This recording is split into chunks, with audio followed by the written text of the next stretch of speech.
15 minutes ago because my wife had me chasing around doing a bunch of other things. So I only got around to it. Well, I did receive it at 4:52 p.m. I just said, I clicked on my email list. It wasn't there. I clicked on the inbox and it showed up because I was on the mentoring list, the folder that I had put your, as we were done, are we done fighting yet, big thing. So it worked. It worked. That worked. Okay. All right. So we are online and we have someone watching on YouTube. So, so that's a start. And let me say to the people on YouTube now, because this is where I'm having issues. If you on YouTube would like to be on our panel, please register at this URL. And here's the URL. Okay, and you need to add my email address into your contacts list so that it won't push it out into promotions, because if you're on the email list for the tarot or for any of my other topics, if you don't have me in your email list, you're not going to get the notice, unfortunately. And so we're all here, and we're going to talk about the Chariot tonight. But before I do that, I just want to do a preliminary point here for the YouTube audience, which is this is not about divination. I did a series on divination in 2017, 2018. There's 18 videos to that, and you can find that on the homepage of this YouTube channel. And also the link to it, I always put the link to it in the description of this video. So when there's replay of this video, you will be able to find it.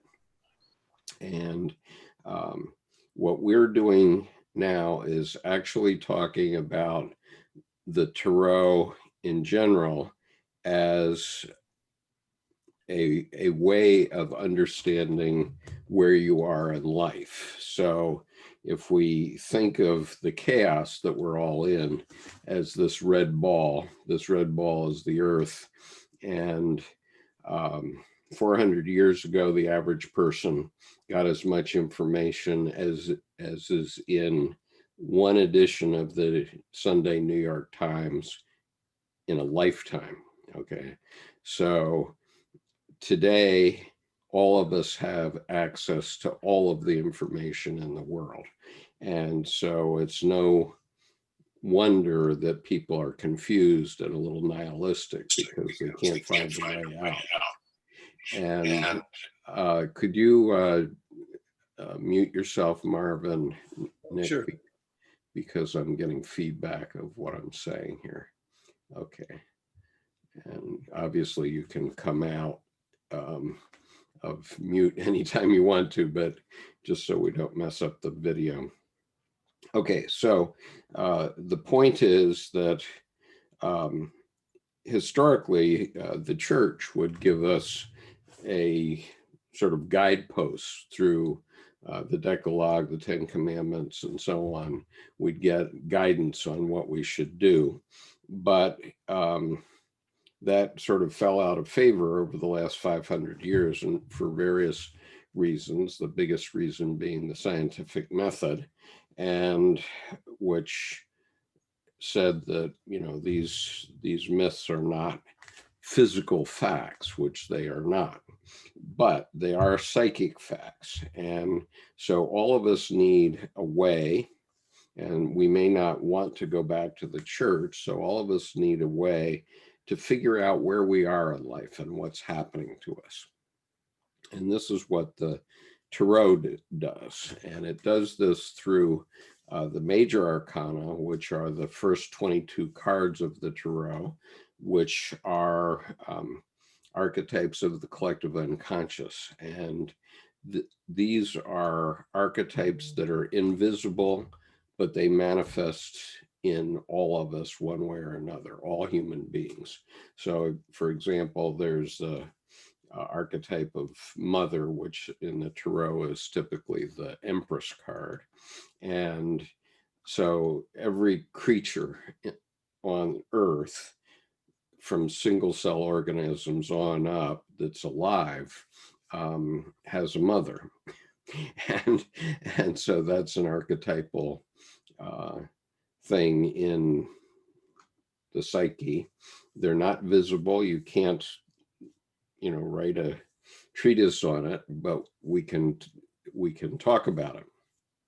And so what we're doing here, and so those are invisible forces that are in all of us, and we're going through those one at a time. So this week will be the 7th one, which is the Chariot. But after the 22 major arcana, we'll be doing the minor arcana, and those are events in life that typically happen to people. And there's sort of warnings about what are the drawbacks and problems of life in those 4 areas. And those 4 areas match up to Jung's personality types, the 4 functions: sensing, intuitive, thinking, and feeling. And so they also therefore match up to the MBTI and so on. And so we'll be, maybe after Christmas, we'll be going into the minor arcana and what they mean. But for now, we're doing the major arcana. And so tonight is the Chariot. And does anybody want to say anything about the Chariot before I begin? Because what I'm going to do is lay down, lay down some basics about the Chariot. But any preliminary ideas? Go ahead, Jordan. A simple thing that I always like to bring up with the Chariot is how it is very much, there's the power of the syzygy, the mysterium conjunctus of the opposites, but also with the Chariot, they engage from the side. So they move in, sync up, and then engage, rather than being a head-on. There's only either a head-on collision like jousting. So there's a certain hum or engine, I think, metaphor that goes along with Chariot, that I just wanted to bring up from it's instead of a hit the gas and vroom, there's a whole system in the card. Right. There is a whole system, and we'll be talking about that through the evening. And we're talking in part when Jordan talks about the syzygy, he's talking about the opposites, and you could imagine the yin yang symbol as having those opposites. Those opposites are what provide us with energy, psychic energy in our unconscious, and get us moving. And so the idea is to be able to hold on to both sides of the opposite and keep your energy going. And so the Chariot is really about controlling those opposites, that syzygy. So I'm going to start tonight with Stephen Heller's piece on this, which is pretty straightforward and quick. And then I'm going to get into Jodorowsky's cut on it, just to set the stage for everyone. Okay, so I'm sharing my screen, and one of the reasons I'm doing this is Stephen Heller's book entitled The Fool's Pilgrimage, Kabbalistic Meditations on the Tarot by Stephen Heller, Hoeller. And the main reason I show this page is to show the Kabbalah We're not yet getting into the issue of the Hermetic Kabbalah, which is what this is. But we will be getting into it toward the middle of next year. And so I'm only doing this to familiarize people with the fact that there is a Kabbalah, there is a reference to it for the Tarot, also to astrology and alchemy. And so tonight, this session about the Chariot is about this particular pathway in the Kabbalah. And 2 weeks from tonight, it's 2 weeks from tonight, right, Nick? Or 3 weeks from tonight, more than that. No, it's the 26th of October, right? Yeah, the 26th of October. So I think probably right on the about a month. Right. So on the 26th of October, Nick is going to give us a overview talk about the Kabbalah, and we've already had one by my friend Eva Rider, and so on the YouTube channel you will be able to find that in the recent videos if you want to look at it. And there's a playlist about the Tarot as a roadmap for life. So what I'm going to do is quickly read through Stephen Heller's piece and then have some comments from the panel and then move on. Okay, so the Chariot, which is the 7th arcanum, a crowned armored royal warrior rides in a war chariot drawn by one light and one dark colored sphinx, depicting the opposites of manifest existence. The wand of will in his hands tames the beasts of the opposites. A canopy of stars over his head and lunar crescents on his shoulders indicate that he knows and uses the power of celestial influences. The chariot he drives has 4 corners, indicating the fourfold lesser human self.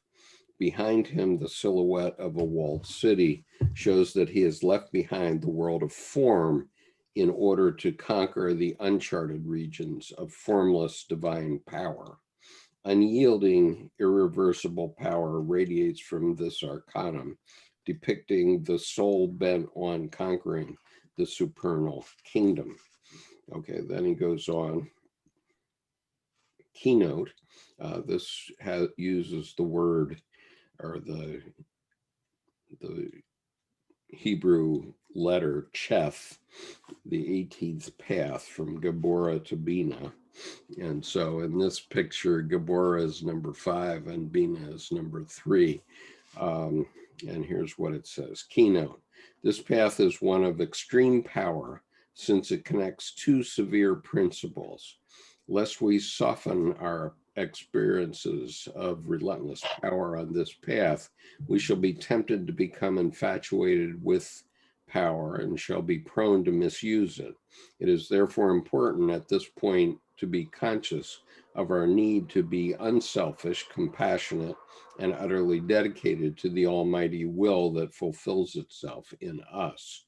Motto: take unto you the whole armor of God, that ye may be able to withstand in the evil day, and having done all, to stand. And that's mottos from Ephesians 6:13. And then there's a meditation that he's put in here. Now, Stephen Heller is a priest of the Gnostic Church. And so this meditation: the supreme will commands me to go forth and do battle for the divine king. I am a warrior of the heavens, combating the darkness of earth. Conqueror of the elements and controller of universal forces am I. But the sharpness of my understanding and the severity of my judgment must be curbed by kindness and love. Let truth be my sword and compassion my shield, so that I may conquer through divine balance. I, the warrior of the light, command the darkness to recede. so that all travelers may pass safely into the promised land. My personality is the expression of the supreme will. My mind is the embodiment of the power of the one who sent me. Okay, so he's put it in pretty much religious terms, but before I take this down, does any of the panel have a comment on this particular reading?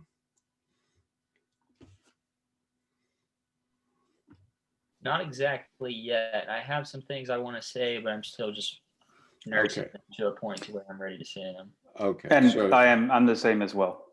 Okay. All right. So one of the things that I want to bring up here is that the Chariot also can relate back to the Bhagavad Gita. And let's see what happened to it. It's not that one. I used a notice earlier for this session. And so I want to just show that version of the Chariot. So just a minute until I find the correct one. All right, here it is. This is from the Cosmic Tarot. And what's interesting about this is this is from the Cosmic Tarot. Never mentions anywhere around the Cosmic Tarot the Bhagavad Gita. But if we look at this particular image, this version of the Tarot, we can see that this very obviously is Arjuna from the Bhagavad Gita. And so I want to go back and show a traditional painting of Arjuna here. And here is a traditional painting. And some of you and some of those on YouTube may know that the Bhagavad Gita is a moment in time, and it's about a decision to go to war. Okay, and in the story of the Bhagavad Gita, which is 700 verses of the Mahabharata, Arjuna, who's this man in this chariot, is being driven by Krishna, who is a demigod, let's say, or he's an avatar of Vishnu, and Arjuna is saying to Krishna, I'm not sure I'm ready to go to war. These are all my kinsmen on both sides of the battle, and I don't want to have to kill my kinsmen. And so Krishna is explaining to him why he has to go to war. Now, and he has to get into the fray. And so what's represented here are the two armies, the Pandavas and the Kauravas, I think. Kauravas, yeah. And they're going to have a battle. But basically what they represent from a psychological point of view is that they represent all of the opposites that exist in your psyche. And most of these things are not evil or bad. In other words, we have all these opposites, duality in our psyche, the syzygies that Jordan mentioned earlier, which create our psychic energy. But we have to decide as we live which side we're going to be on, or where we're going to be on the continuum of these things. So the reason that I've been presenting a reading of the Bhagavad Gita, and I've been doing that since May now, we have one more reading to complete. I've already posted 17 chapters of it on this YouTube channel, is so that everybody can see what these references are. And so, for example, if you want to see what Dr. Jung was meaning by the self, all you have to do is find discourse number 10 and verses 19 and following through the end of discourse 10.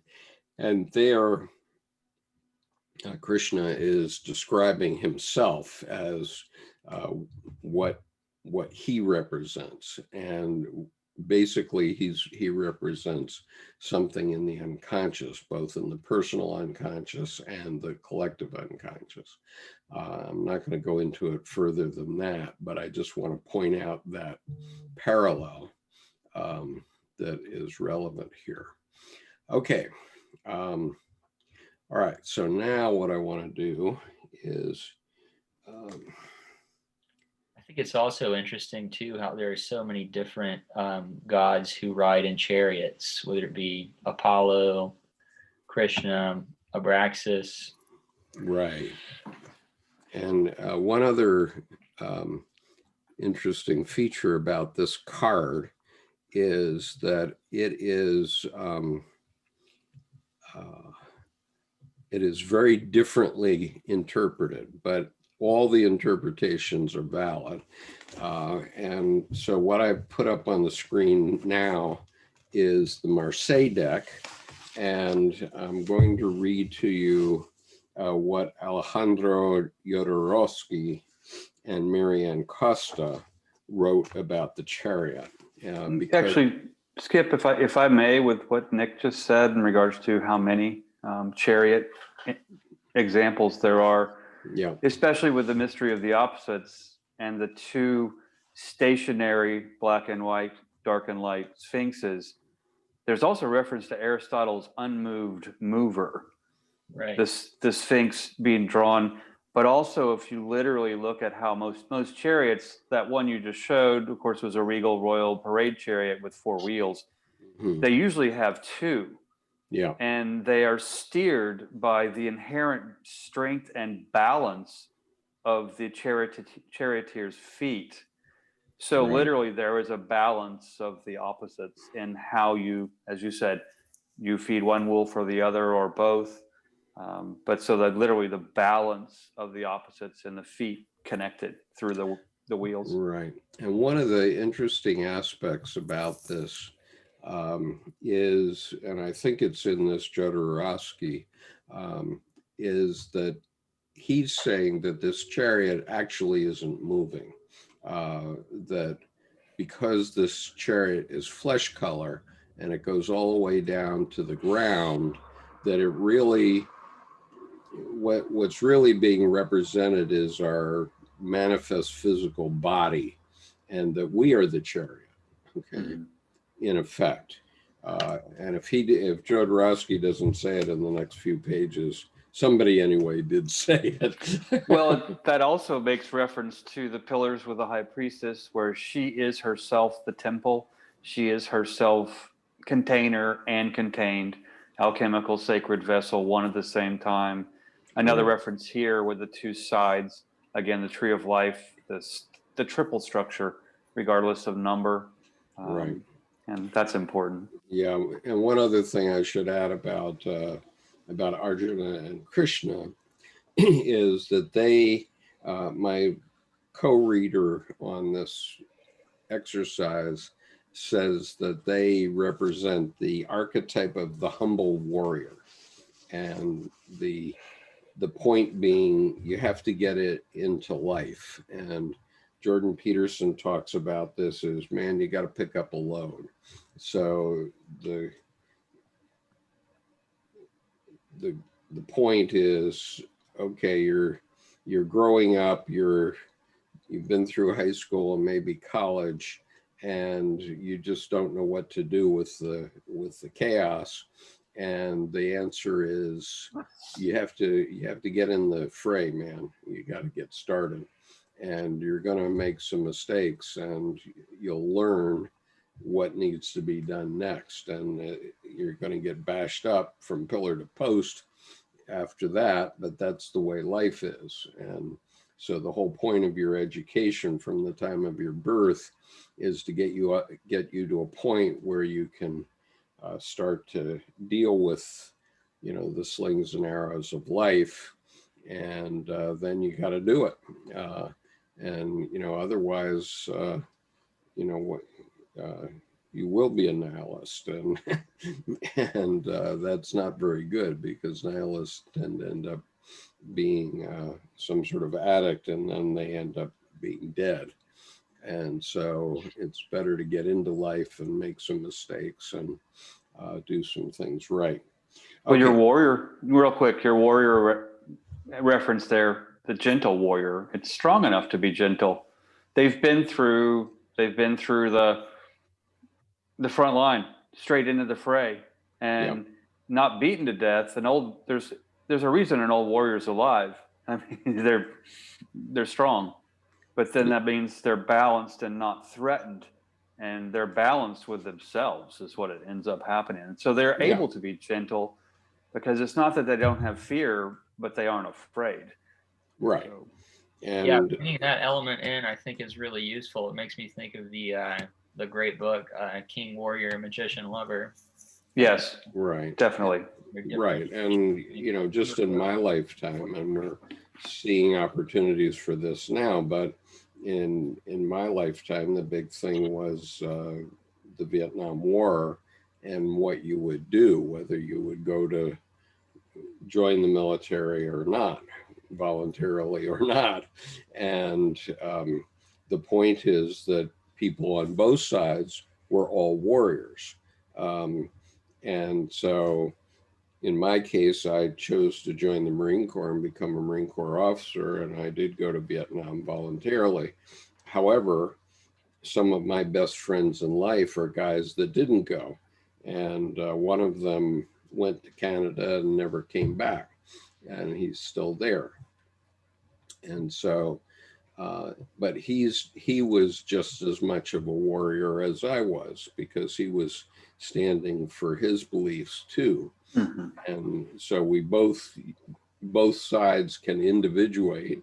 You can be on opposite sides of a conflict and still be friends. I mean, we're seeing that in our current affairs right now, where there's the discussion of the friendship between RBG and Justice Scalia, where they didn't agree with each other on almost anything, but they could still be friends. and in point of fact, I now agree with my friends that didn't go to Vietnam. So I don't think many Marines would follow you, Skip, with that. I mean, it's awesome you got that. I don't think many Marines would agree with you of where you are, and yet I deeply get where you are. That's a huge transition. Well, my fellow Marines need to individuate further than their Marine Corps career. That's what's necessary.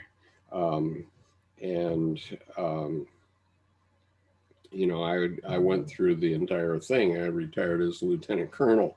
So, my classmate, I have a classmate, his name's Oliver North. Everybody knows him. And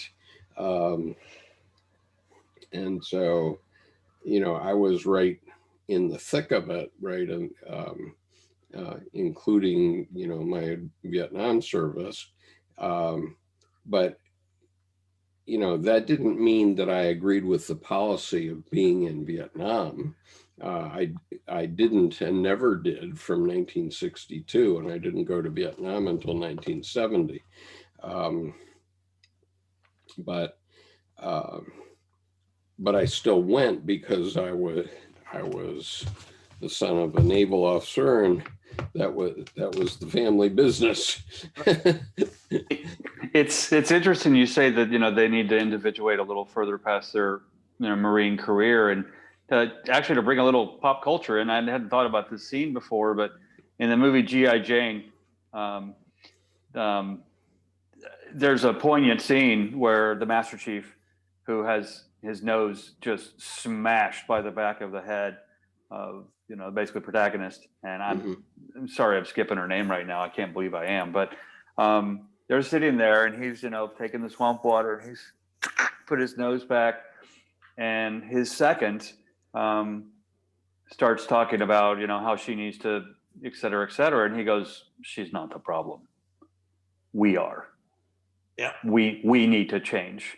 And it's a very powerful scene. But now I just thought about that from an individuation standpoint, and it just exactly dovetails into what you just said. And it was just a wonderfully powerful scene that was poignant and poetic, right in the middle of Navy SEAL war training, you know, Right. and torture. So Yeah, and Eric Perez on the YouTube channel says, I'm a retired Marine myself, and I couldn't agree with Skip more.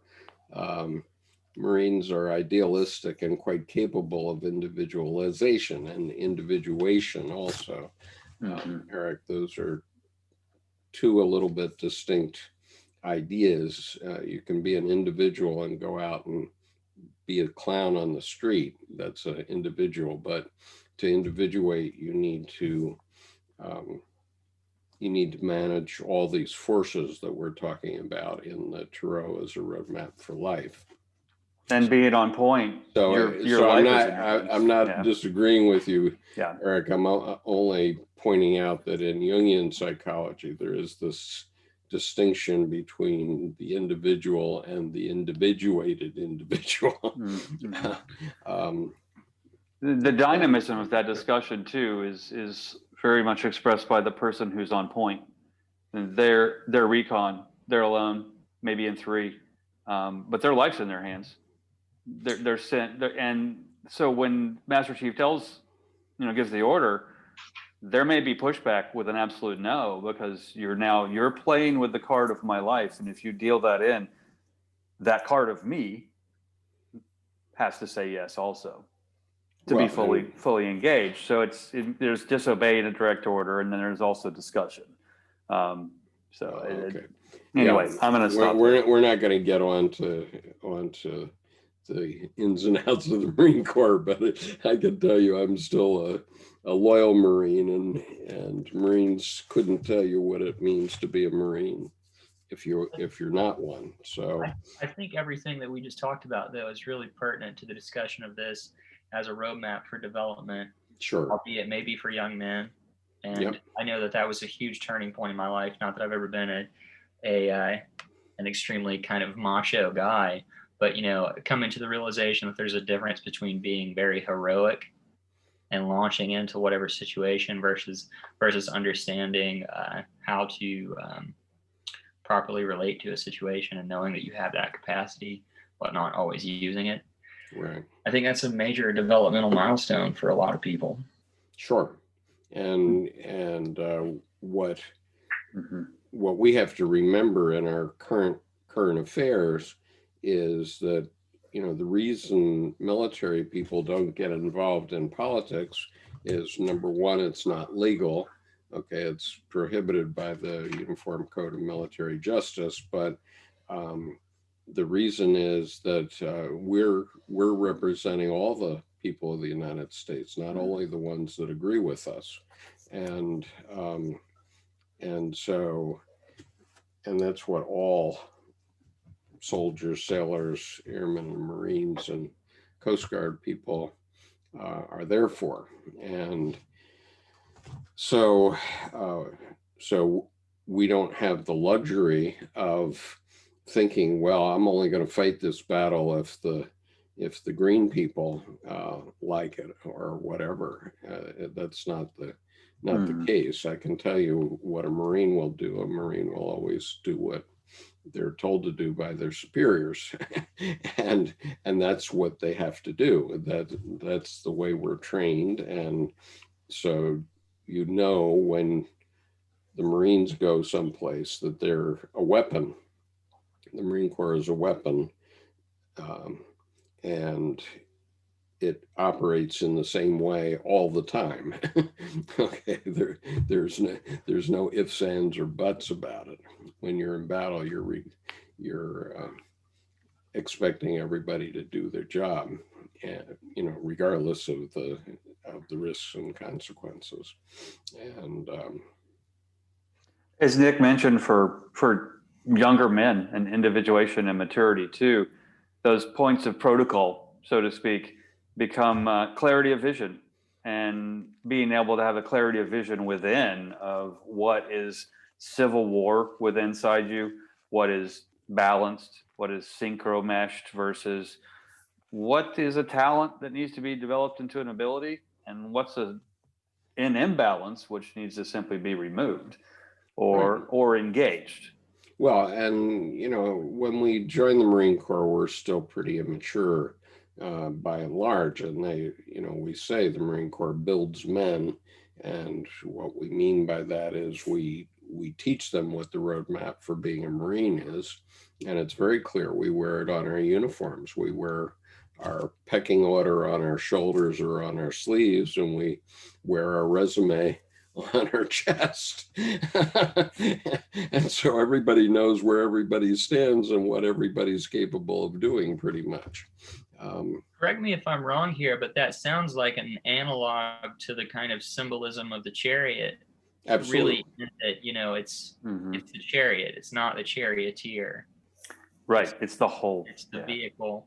Right. And, you know, there's so much symbolism in this card, and like all the cards, you can derive so many meanings from it. But the one for me that really stands out is that this is kind of the final stage in ego development. You know, now you have something to stand in to manage all these opposites, whether that be identity with the Marine Corps or just a solidified ego, whatever that is. So I would urge everybody that's watching this video to go back and listen to our reading of the Bhagavad Gita, or get yourself a copy of it and read it, because and three versions of it are mentioned in all the readings we did, because it really gives you it does give you a roadmap for being, you know, in life and getting into life. And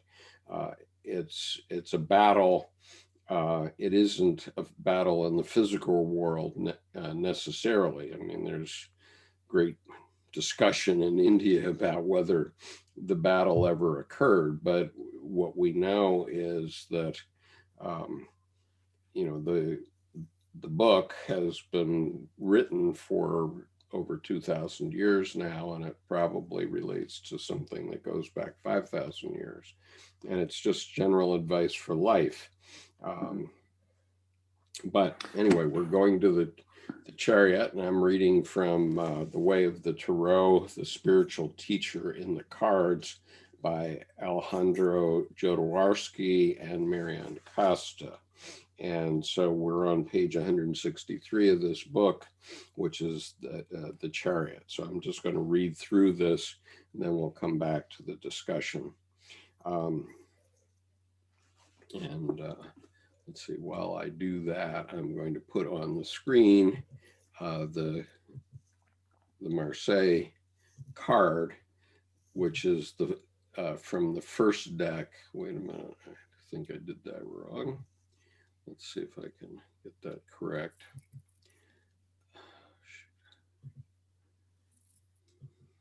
One thing that I love about the difference between the Marseille deck and the Rider Waite deck, which is not a massive difference, but is that I guess really has to do with the card that precedes this one, the Lovers, is that it's got, you know, the Cupid above with the arrow, and he's standing in between the two women, having this dilemma, and now he's got a canopy above to guard him from that arrow that's shooting down.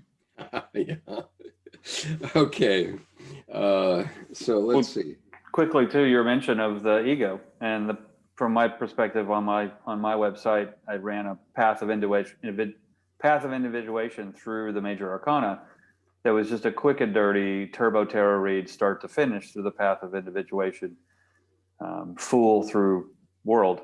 But here, to me, that you can make either argument with 8 coming up as justice or strength, because there's the 8, 11 flipperoo, switcheroo in terms of where you place 8 as its justice or strength. But that's for next week. Right, but with the Chariot before that, it's that individuation process. Nick, you mentioned you have a shelter. This is the Chariot. You have a shell. You have a vehicle. And at that point, you can either go to justice, which is balance, or strength, which is clarity of voice. Either way wouldn't matter. So the sequence could be either. But at this point, you're right. You're set up with the tools. Yeah, I quite like Justice as the next card. I know that's not the conventional move, or maybe it's the more conventional move. I don't know. That's yeah. But That's we're going to be doing strength next week, just for clarity. No, understood. And Nick, that's why it to me was more historically conventional in terms of individuation. That's why in my deck I use Justice as 8, because I did natural voice strength didn't come till much later in the process. Yeah. So, but Anyway, back. Okay, we're going to come back to that next week. But talking about the Chariot now. Okay, the Chariot, Le Chariot, action in the world. The Chariot is number 7 in the first series of the major arcana. This is a primary number, divisible only by itself, and it is also the most active of the odd numbers. The Chariot is therefore the preeminent representation of action in every domain, in the self and in the world. In contrast to the Empress, who occupies the corresponding position in the Earth square and indicates a bursting forth without any preconceived purpose, the Chariot knows full well where it is heading. The card consists of 3 principal planes: 2 horses, a vehicle, and its driver, who can be identified as a prince because he is wearing a crown. Only half of this prince is visible, the half above the waist. Some readers, swayed by their projections, see him as a dwarf with atrophied legs or a girl in disguise, but the face he presents us from the onset is virile and noble. The vehicle, a flesh-colored square, is buried in the earth, allowing us to say that he is not moving forward. In reality, he is moving with the movement of the planet, the preeminent kind of movement, because it is one with the earth. The Chariot has no need to advance. It is a mirror of the planet's rotation. The Prince's Chariot could be the Big Dipper, the Apollo's solar chariot, or that of a knight on a quest for the Grail. The 2 horses pulling his vehicle are depicted with like the dog of the fool with light blue hides. Once again, animal nature has been spiritualized. Furthermore, we can identify the horse on our right with its long eyelashes and closed eyes as a female element, and the other horse as a male element. The 2 complementary male and female energies are realizing unity here. While their front feet give the appearance of pointing in opposite directions, the heads and gaze are the same. This is because they represent the union of opposites on the energetic plane. The horses are marked on their chests with the alchemical symbol for gold. I guess so. The instinctive animal force is acting here in complete awareness. We can see a green drop at the center of the yellow and orange coat of arms on the flesh-colored chariot. In the center of the perishable flesh, a drop of eternity set in the mind asserts its permanence. Some legends claim that among all the cells of the human body, which are mortal, there is only one capable of surviving our physical death. The Chariot carries our great hope for immortality in this green drop, the impersonal consciousness that is embedded in the heart of matter. If we examine the position of the figure, we shall discover that his head, arms, and body form a triangular shape that fits into the square of the vehicle. The triangle inside a square, spirit in matter. We shall see this symbolic geometry again in the 7 of Pentacles. The Chariot therefore evokes the alchemical quest, the materialization of the spirit and the spiritualization of matter. From this perspective, we can say that the vehicle represents the body, the horses, energy, and the figure, the mind and spirit. The flesh-colored scepter in the prince's left hand could mean that he dominates material life, or that he draws his power from its incarnation. In any case, he performs his action without effort. Similarly, he has no need of reins to guide his horses. The 12 stars hanging above him indicate he works with the cosmic force. A crown sits atop his head, which seems severed as if to indicate its openness to galactic influences. But a veil remains above him, sealing off the horizon from the sky. The star, arcanum number 17, will be the one to lift this veil. Two masks are on his shoulders. The two masks on his shoulders represent, if you like, the past and the future, or the positive and the negative, or time and space, for which he is the meeting point and unity. Acting fully within the present, he is open to past and future, joy and sorrow, light and shadow. He is a complete individual who acts on three planes simultaneously. We can distinguish in his right hand the rounded edge of the white egg or ball we already spied beneath the fool's armpit. It is a secret he is keeping, a sphere of secret perfection. And okay, these, what they're talking about here is this white, which you can barely see, is a ball that is spiritual perfection. The green drop, supposedly here, I guess, but I'm not seeing it. And then there's green plants. Red plants are growing out of the orange ground. Okay, well, this I think color- isn't he referring to the Rider Waite rather than the Marseille? No, it's the same. Okay. It's the same card. All right, so I'm going on here. He uses the Marseille, but in this, like in the back of the Sally Nichols book, there's a diagram of the deck. Yeah. Be able to see them, but the colors are a little more distinct, and some of the symbolism is changed. Like, for instance, the golden emblem on the Chariot, rather than saying VT, says SM, and this one horse is red, one is blue. Right. And there are green. Right. So this is I'm using a historic Marseille deck that was digitized from some of the leading museums of Europe, but others have redrawn the Marseille deck, and so there's slight differences. Anyway, let me go on here. The chariot is often seen as a conqueror performing powerful actions, or a lover with a triumphant sexuality. This is in a reading. Sometimes he heralds a voyage. Some even see him as an announcement of success in television or the movies, because the figure appears in a frame like a marionette in a theater.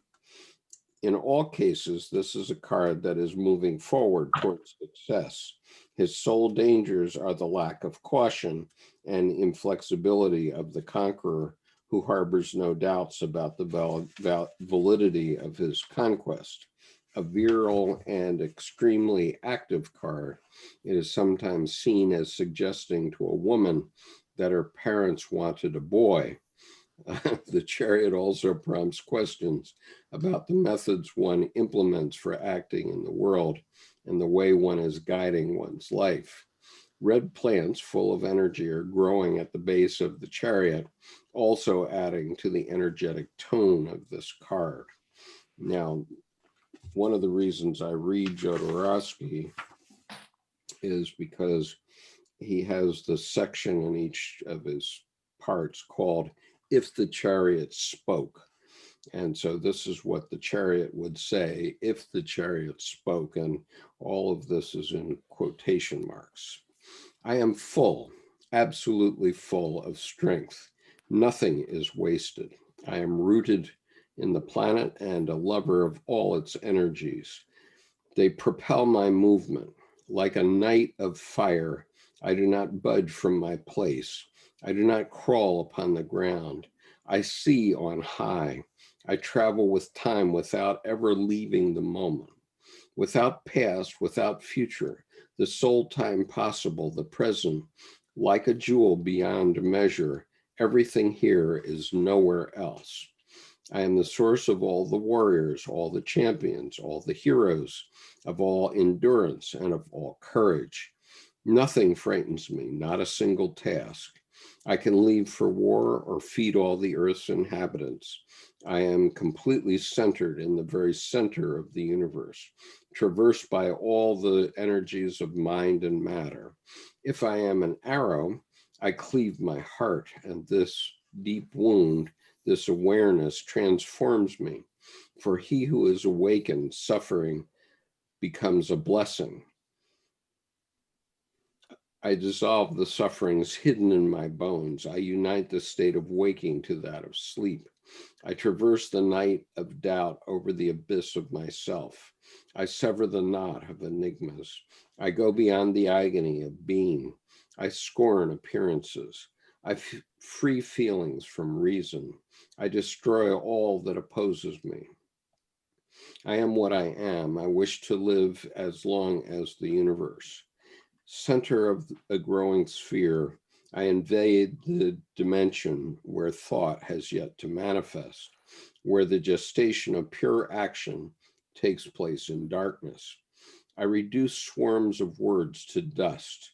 No mirror scares me, not even the soul that attaches itself from the dead like a dried fruit.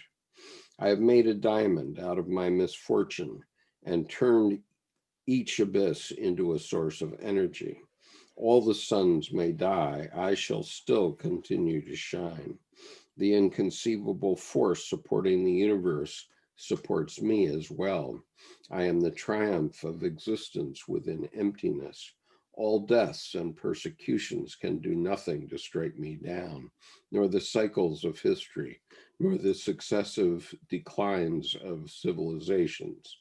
I am the conscience and vital force of humanity.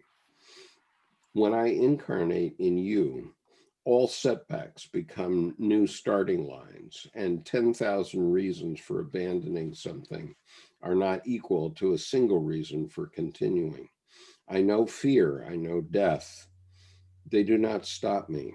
I am the force of action present in every living being, the triumph of nature.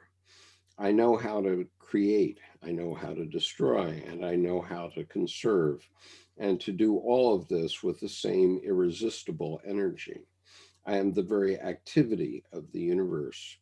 I advance toward all the dimensions of space, breaking the horizons until I reach my goal, which is the mask of the beginning. I also go backward, from void to void, from right to left, toward high and low, thrusting galaxies aside on my way until I dissolve in the appalling absence, which is the mother of the first cry that supports everything. I am the triumph of unity within the crumbling of the words. I am the triumph of infinity within the cremation of the ultimate boundaries. I am the triumph of eternity in my heart. The gods vanish. Okay, that's it. So, Skip, with that, especially when Jodorowsky gets into if the tarot speaks, I have made a diamond of my misfortune. I've always had a concept of don't waste trouble, and he's doing that. And then with the I destroy everything in my path, rather than being a destructive force that's encountering gasoline with oxygen and burning fuel. So he parts the waters as he moves, as he said, to the absence, to the mother of the scream, that the first cry, that the cycle's complete. You mentioned the two faces, one on either shoulder, the Janus faces of two and from, and to. Mhm. If you look at the wheels, the one on the left from the unconscious has a confluence of energies from the gold ring or out to the gold ring. But if you look on the right, it's just a solid gold ring. So the alchemical process has yielded the inner gold. But one thing quirky about this, especially here, that's subtle, that I don't think a lot of people have paid much attention to, is people call it a pillar. But I think that's a trickster misnomer, because you see the vertical line of the corner of the pillar on the left, but on the right, you notice that the front top is it's a window cornice, because the flesh colored covers top of wall off of the card to the right. So this would be at the end of a balcony or a cornice or a vantage point to see out into yourself and into the universe, because there is no column. It's not columnar, it's the end of a wall architecturally with the detail of the red cornice up on top to focus that stage. Right. Okay. Now, Samantha Wright has put a long dissertation on the YouTube chat. I think it is probably worth reading, so I'm going to do that. If not just for young men, I am reading Money and the Meaning of Life, which talks about how to find a way in life that neither naively rejects the importance of money, neither makes it a god. Why am I bringing this up? Because he talks about how monks, for instance, say that the greatest spiritual training is out in the field. A warrior must confront harsh earthly truths. Example, the necessity of a well-trained militia in scenarios of war, which are constant on earth, while also holding on to spiritual values. I open my perspective. Same with money. How can we recognize its importance to further our knowledge of self while holding on to spiritual integrity? This seems related to the Chariot in some way. Certainly it is. Still mentally working it out in my head. That being said, I feel, Skip, that my version of dealing with how to be a gentle warrior is how to deal with the necessity of law and order while being against the brutality of the police. I do not know what it is like to be a Marine, so out of respect for you, your experience, I will not speak on that. But I request that the men present respect, that I and all women are as much a part of the conversation and face the same existential dilemmas as the themes of the gentle warrior and the Chariot. Okay, I'll pause now, and that was a lot. Thank you for reading. P.S. I think it can be summed up that we all need to learn how to be in the world, but not of the world. Okay, so Samantha, I agree with you entirely. And in fact, for my next trick, I have the She-Wolf Tarot Deck. And that is going to present a very different perspective, and it's a more feminine perspective. And so it's also always important to just say that anytime that we're saying anything, it's at an inward level or focusing on an inner situation, not so much external. Correct. Validity. And I will also say too, focusing on younger males and such, the path of emotional connection and teaching, that the feminine systems have always been more evolved publicly, and then of course the flip of that. So I try to look at that, but I thoroughly agree with, not just simply resonate with the entirety of your chat message, because we are people on the planet, and male or female, we all individuate. So when I say young men or even young women, I'm not usually limiting to gender. As Nick said, there is that inner process, and then there also are differences. So I look to be inclusive. outwardly and inwardly. So thank you for your chat. That's honestly, it's a very Chariot chat message. I really appreciate that. Yeah. And so it being after 9 o'clock, I will offer a caveat to our viewers that the next card does include nudity. And so if that offends you, please discontinue watching at this moment. And so I will read the she-wolf cut on this, which is quite interesting and quite different from what you've already heard. Okay, so this is the she-wolf card, and let's see here. Is there any way you can make that just a little larger? I apologize, but I cannot. Okay. But can you pinch out on your screen, or are you on a desktop? No, what you can do, Nick, is if you go to speaker view, you should be able to get it bigger, I think. Okay. I'm not 100% sure, but No worries. Are you desktoping or laptoping? I'm on a or laptop. iPad? Just on a laptop. Can you just hit Command plus? It might actually. Wait a minute. I can make it. I can make it bigger, Nick. Thank you for asking. I can make it bigger. I know how to do it now. So let me. I think it's interesting also all the threefold symbolism that I already saw with 3 pillars and the 3 pyramids. And that was something I was going to mention in a previous iteration of the card, is that there are the 2 faces to make a total of 3. And, also this card is associated with Cancer, and the moon rules Cancer. So Right. very quickly get into the 3-headed goddess Hecate. Right. Okay. If you also look at the two Sphinx, there are 3 spaces between 3 interstice points of jumps from the left of the unconscious to the first Sphinx, in between the 2, and then after the 2. So it's kind of a place of, as Jodorowsky said, he didn't call it the nothingness. I think he uses the absence. Right.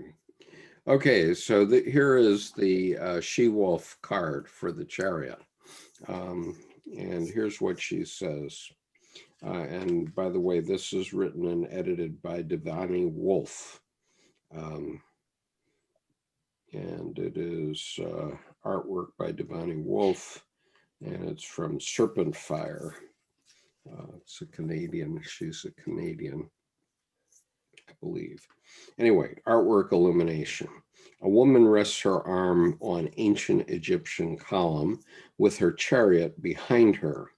The ruins overlook a vast desert with moons, pyramids, and a giant black wing in the distance.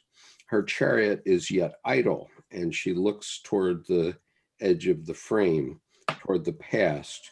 She is not yet ready to go. The faraway city awaits, but it is not time. The wing in the distance represents her chariot becoming eventually unnecessary as she finally surrenders to her journey. She will get her wings, but for now, she is grounded. Okay, then the light side of this card. A grand journey is imminent. It could be a trip, a relationship, a career change, a move to another city. The list goes on, but it is about to happen, and it is our best interest to not dive recklessly into the momentum. First, we must prepare, get all of our affairs in order, ensure we are organized, as ready as we can be in body, mind, and soul. This may require saying some painful goodbyes. For some of us, organization is compulsive, but for others, it is not so. If we find difficulty getting our ducks in a row, we can ask for help. All of this preparation is very important, as we don't want to leave a mess behind. because when our journey begins, there is no turning back. Okay, that's the light side. The shadow side is we may be unleashing our chariot too quickly without thought to the consequences. Taking the easy way out is appealing and provides the illusion of serving us in the short term, but in the long term, we will pay for it. We should spend time paying homage to where we've been. And the mantra, in order to get my wings, I must first do the work. Okay, so other comments on that reading? This image is, to me, one of the more interesting modern, I won't even say interpretations. This is just from the other side. If you look at the precipice of the stone floor, and she's up on her toes as if she's in chariot steering. That's how you steer on your toes. You're not flat-footed or you'll get thrown out. But you see here the architecture to her left also continues, which would be to the right in the Marseille. And then that ledge would be that red cornice just in front of her in this windowed viewpoint, vantage point. So it's interesting to me too that she's out of the chariot. And this is almost the view from within to me, that she is herself in that space of the chariot. Right. I think that this, to the extent that this looks toward the past, it reminds me of the issue of the Oedipus complex and the fact that, people have to launch. And, the Oedipus complex isn't really about wanting to be in love with your mother. It's about wanting to stay in the nuclear family and not having to go out and make it on your own. Mm-hmm. And so looking backward is always saying, boy, it was really nice when mom and dad were taking care of everything, right? But once we reach a certain stage in life, we have to take that step forward. And so I don't know. I would agree, Skip, too, with the Oedipus complex being the child becoming the parent of the woman, the child becoming the parent of the man, where then mother and father are now your right and left hands within you. There becomes that first, this card, as Nick said, ego earlier in the vehicle, it's the first formation in the individuation process of sovereignty. And though it often is not yet sovereign, it's more princely than kingly. It is that first iteration of the process of that becoming. Right. Yeah, I think that's definitely an element of the interplay between the lovers and the chariot. Because on the one hand, the lovers, it's like the departure from that parental world, coming into your own. But if you were to reject that, it would be staying in that Oedipal world. Right, which is then in the Hierophant on a bad day, stubborn, unbending traditionalist, instead of moving forward to heartfelt. Well, I think some of what was said in that description from the She-Wolf cards, I think relates more to the Fool than it relates to the Chariot, because typically, and what I'm giving you here is 4 versions of the Chariot, including on the lower right, the Marseille, and on the lower left, the Rider Waite version.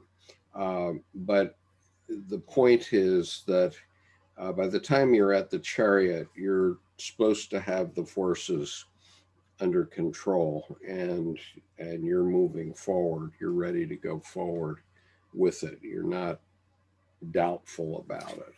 Well, it's interesting you say that, and I think on the turn side of that at the same time, there's the quality of the Chariot being the sculptor's armature that holds it in place until it can stand for itself. And in that card, she is standing for herself. She has shed the armature. It's beyond that. I use, rather than word control, I use harness the forces. like a car would harness fuel into engage through cogs and gears to torque. But that she's left her vehicle in that card. So then she's going for flap her wings. The Oedip will leave the nest. In that sense, she herself becomes then again the card, which I agree with you. It's more the Fool, but I also feel the Fool is the interstice between every card. So to me, this card is advanced Chariot, almost moving to the next card, whereas most of the other cards we see are very much retrograde Chariots. They are planted in the Chariot card. This one feels it's breaking the border conceptually. And well, I do agree with you in the sense that the Strength card being the next one in the Rider Waite deck, it does, this obviously is a step toward strength and maturity. This woman is stepping out. She's not afraid of anything. She's, presenting herself as a manifestation of the divine. And something kind of different comes up for me, though. I want to say I detect like a kind of maybe, I don't know if it's right to say Electra as the opposite of Oedipus, but maybe more just kind of a denial of reality, like she's off in a kind of a lunacy. Yeah, well, that's my reservation about that, is that the Chariot implies that you are moving forward, and you're not being thoughtful about it, but maybe from a feminine point of view, it's appropriate. I can't actually, say, Nick, because I've I'm never thought about it that way, Nick. But when you mentioned the lunacy, and literally 2 moons, Luna, but lunacy of finding her inner lunatic, in a way that the Chariot is high octane fuel. Harnessing the opposites is no easy task. That's right. It can drive someone crazy. Yeah. If you get, it's so easy to skid off balance when you're dealing with forces that strong. That whole idea of soul and Luna, and there's Apollo, Golden Chariot, and the card is ruled by. Samantha goes on here. The Chariot. It's also interesting that her head faces the past. However, her torso is more forward facing, i.e. in the present. Perhaps she needs to examine her past in order to move forward. Then she can face forward, aligning her vision and her actions. Maybe she disagrees with where she is meant. There's also where she is meant to be heading. Yeah, okay, that's what she No, said. and that's Samantha's. Samantha's comments are really, really robust there, because also she's looking to the past. The wing is coming up on the horizon forward from her body in the near future. But if you also look at the new moon behind the 3 pyramids, literally there is a new moon coming up. Or are they going the other way? Regardless, there's either a full moon in front of her, or there's another one on the horizon. That her cycles are always present. The one in front of her body, and then the one behind, and then the moon behind the pyramids. So that's a great comment, Samantha, about the head posture versus the full frontal meridian faced forward posture. Right. And so I just want to remind Samantha that next week you can be reminded by coming to this registration link and registering for our Monday night series. Yes, please join us, Samantha. We need we need a woman to counterbalance us, no doubt. And regardless of gender, Samantha's comments are, to me, not only thoughtful, but they're thoughtful from a very, very intensely important, right?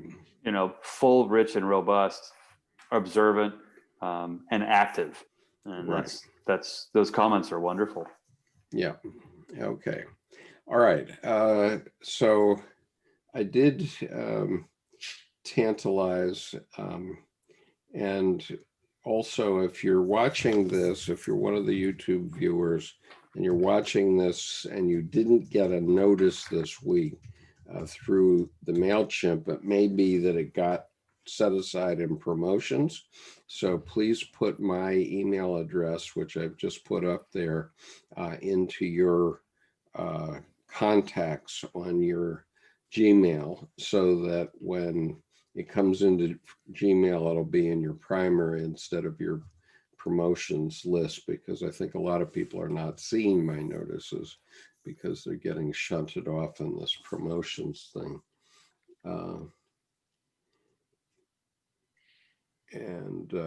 So Samantha, did you register already? I'm still struggling with the MailChimp functionality, I have to admit. And I had it set up, I thought, so that it would send out all the notices. And I thought I had about 70 or so people who had listed Tarot. But when I went to send it this evening, it only sent to 5. So, and none of these gentlemen, except maybe Marv. So, Yeah, and I just got it on my calendar, so I can just click in and go. But I would appreciate getting on the other list for other than. Right, but anyway, if you check on your promotions from time to time, if you have Gmail, you might see some of my notices. Okay, all right. So I did tease a little earlier the 4 traditional cards that everybody points to. So I'm going to put them up and just give you guys a chance to comment on them. So what we have here is on the upper left, we have the Golden Dawn Tarot. And this was, this painting was done by Robert Wang, who has written 4 books on the Tarot and is a Jungian. And has done another deck called the Jungian Tarot. But this Tarot was based on the Golden Dawn. And then on the right, we have the so-called Thoth deck, which is the Crowley deck, done by Aleister Crowley. And one of the things that was pointed out in another book is that across the top of here, very faintly, is the word abracadabra. So I'm wondering if either of you know anything about that and what that's supposed to mean. Yeah, I think that directly deals with my comment about Abraxas. Yes. The Gnostic deity. That's where people believe that saying comes from. And correct me if I'm wrong here, you've done readings on this page about the 7 sermons to the dead. I have read it, yeah. Right. So there's the sequence in there where Jung addresses his image of Abraxas, which is essentially a detailed description of all these unifications of opposites, and Abraxas being the Lord over, not over good or evil, but over good and evil as one unit, more or less. And all the syzygies are opposites. So I think that's probably just playing into that exact same symbolism. I'd never noticed that, though. Interesting. So do you think that this is somehow referring to Abraxas, the I figure? think so, because if you look up photos of Abraxas, he's most of the time driving a chariot. He's driving a chariot drawn by 4 horses, and his legs are snakes, and his head is a rooster's head. Oh, okay. So, I also think just above the top, ode to know the inscription carved, know thyself and know the universe. There's the words at the heading, the words on the lintel, even abracadabra, simply the word is basically the magic words, that words spoken are power. So there's that just general heading, and it may be the most concise allusion to the power of voice, but just using the word abracadabra up there. And then we can attribute all the rest of the attributions. That's a little redundant to attribute the attributions, but well, one of the things that I wanted to mention is that this card also represents maturity, in that it's part of the first cycle of the tarot, and it represents a time when you've gotten to a point where you can control the conflicting forces around you in some way, or you can deal with them in some way, and move forward, and so move forward into your unique life. Because remember, before you're 21, you're really just being educated on what it means to be a human being, and so after you're 21, you know a little bit more. The Golden Dawn shows this guy fairly youthful, and also the Rider Waite shows him pretty youthful. We can't see how old the the Golden Knight is here, but the point is that you're not done when you're 21. You're not baked and therefore fully mature yet, whether you think you are or not. And that's, go ahead. I was to say, it's interesting to me, especially in the Toth, and then also you get to the Rider Waite on the or clone on the bottom left. And the Sphinx is inherently kind of Egyptian, but even in Crowley's Toth deck, you really get the Egyptian sculptural look to those, which then with the word abracadabra kind of reminds me of the Temple of Karnak in Luxor, which the author R.A. Schwaller de Lubisch has written both the Temple in Man and the Temple of Man. The Temple of Man is a 2-volume tome, just a beautiful set. And then the Temple in Man is more of a 125-page chapbook, very dense, but it makes the illusion that the temple itself was put for the study of the human psyche. So that, just to me, the Egyptian pieces go back to the word abracadabra. I wonder if there's an allusion to the rites of temple magic, even directly from Luxor.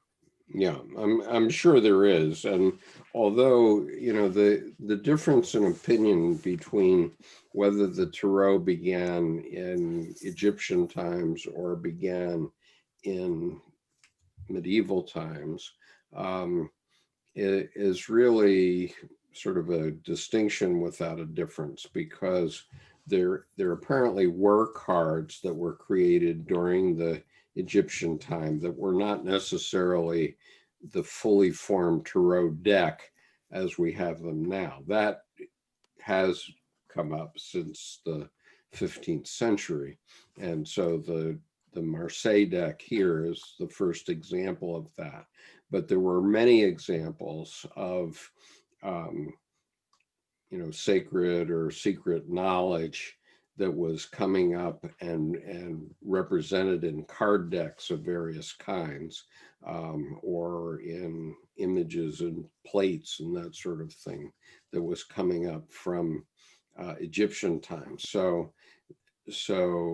the idea is that there were some of these ideas that were coming along from Egyptian times. They may not have found their way into a Tarot deck until whatever it is, 1482 or something like that. But the reality is that these are long-held ideas of humanity about the spiritual area of life, and keeping in mind that the major arcana are talking about things that apply to all of our lives. Every human being's life is governed by these archetypes, regardless of where we live in the world. And but we can't see them. And so they manifest in many different ways, as we see by these different decks of cards that I'm showing you. I think the Jungian individuation argument with the tarot, actually, to me, I love, just shoots the hole out of the history argument. It just torpedoes it, because then you don't need to know if it's 570 years old or there was knowledge prior that was lost. And I made simply the allusion to Karnak just with the ultra Egyptian delineation. But to me, then there's just a festive cornucopia of images that you can draw on that have been for all time archetypes that were obviously way before paper and papyrus, etc. That applies. All right. Okay. And there's Mahler even talks about how some people apparently, he used the term gypsies, which I don't know if people think that's politically incorrect now, but what was it? What was the word? Gypsies. Okay. I've been told that that's frowned upon now, but anyways, vagabonds, travelers, gypsies, or the vagabonds or whatever had statues of these cards. Like little miniature replicas. Yeah. So someone on the YouTube chat has said the Hebrew meaning of abracadabra is, quote, "I will create as I speak," unquote. The source is 3 Hebrew words: Father, Son, Holy Spirit. Aramaic is, "It will be created in my words." Okay. So that's very interesting. But, I just want to go back to this idea that this is an individual who's developed and who has control of the opposites, the forces in life that are moving one forward, and giving you the confidence to step out into life, I think. And so that's what all these guys are doing, actually. Well, and you mentioned 21 age, meaning 21 cards, and then you double that to go to 42 to 44, and you start to enter into your Chiron return astrologically. So, and that's a 7. Saturn and Chiron have 7-year cycles. So then you can get cycles of the Chariot being, for example, I just finished Chiron return a couple of years ago. Everything now is harnessed to move in a different direction. And there's that then evolution of what the Chariot does forward, rather than coming into one's own for the first time. There's a coming into, for example, my own in a whole new phase of life. Right. Now, Jordan, I've got your card teed up. If you don't mind, I'm going to show it. Not at all. That's actually one of my homage references to the Rider Waite. Most of the rest are original delineation. Okay. So no, I would love that. All right. So I'm going to ask you to explain your card, which is on the left here. And then I will also talk about the Sasodo Bito deck, which is the deck on the right, which is quite interesting also. But go ahead, you talk about your card. I took, instead of 2 Sphinx, I, in a sense, literalized the metaphor of oneness. Like Rumi, the poet, would say, I am done, or I am at the end and done with duality. I have now seen them both, and I have seen them both as the same. So he's all flesh colored. There's an homage reference, except he has one lighter tanned tone hand crossed over one darker hand. So he has 2 rods that go up into the pillars, but both at one and the same time. I only show the top half and the back half of 2 horses rather than 2 Sphinx, kind of Sphinxian coloration in terms of giving them some minimal Sphinx costumes, so to speak, but that the 2 are one. You get the 2 halves of the same in the Chariot, then move up to the top with the yin and the yang both, whereas on the night absorbs the dark on the left, and the water of life, absorbs the white on the right. You also see the gold coming in from the left and coming up, and much like that image that you saw where the architecture continues, I drop this to continue into the horse that's moving to the conscious side. The crown up top, removed from his head. There's kind of this vibrancy of the 80s heavy metal band here, in a way. But the confluence of the regal stripes at the top, like you said, Marine, you're wearing your stripes.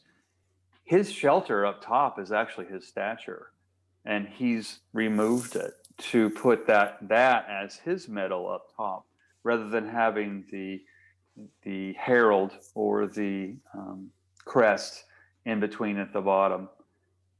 That I think in a nutshell begins that. The piece I'd say is that at that confluence up top, the crown sits on green. It sits on verdant, so that his crown, his thought, has really gone to higher octave here and utilized harnessing those forces. Okay. And Samantha is saying one last thing about the she-wolf chariot. I want to tie in psychological individuation and family of origin concept. Perhaps that character is rejecting the expected direction of family origin to find her own way, and her legs carry her better than the vehicle. Yep, might be so. That's a good way of referring to it. So it's interesting Samantha said that, because the first time I saw that chariot, I went, was she in a wheelchair and now she's walking? It didn't. I saw the same thing. It didn't feel like the front of the chariot. It felt like the back of a wheelchair, and there was kind of a mystical, heavenly experience of, wow, what just happened?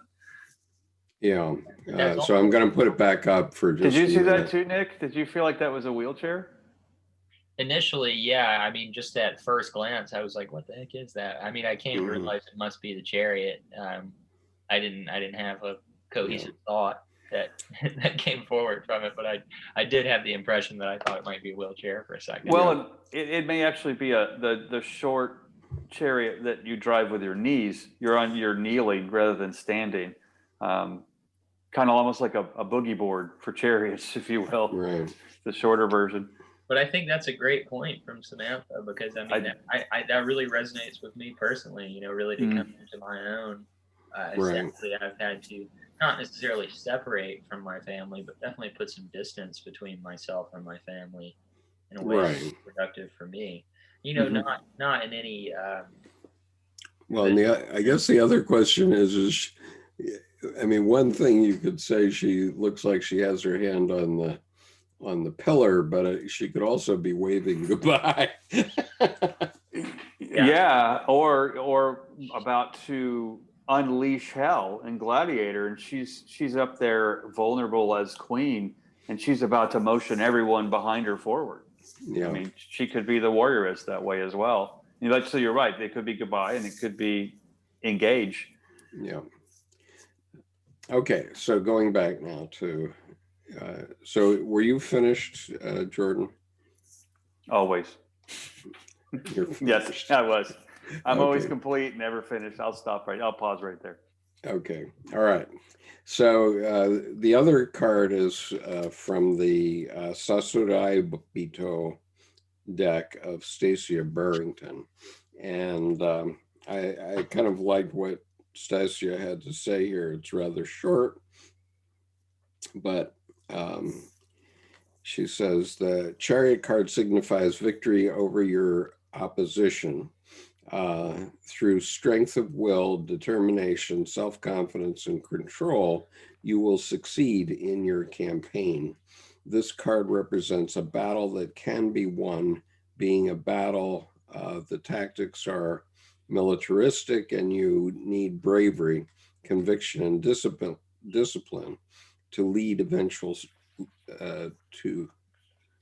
to eventual success and recognition.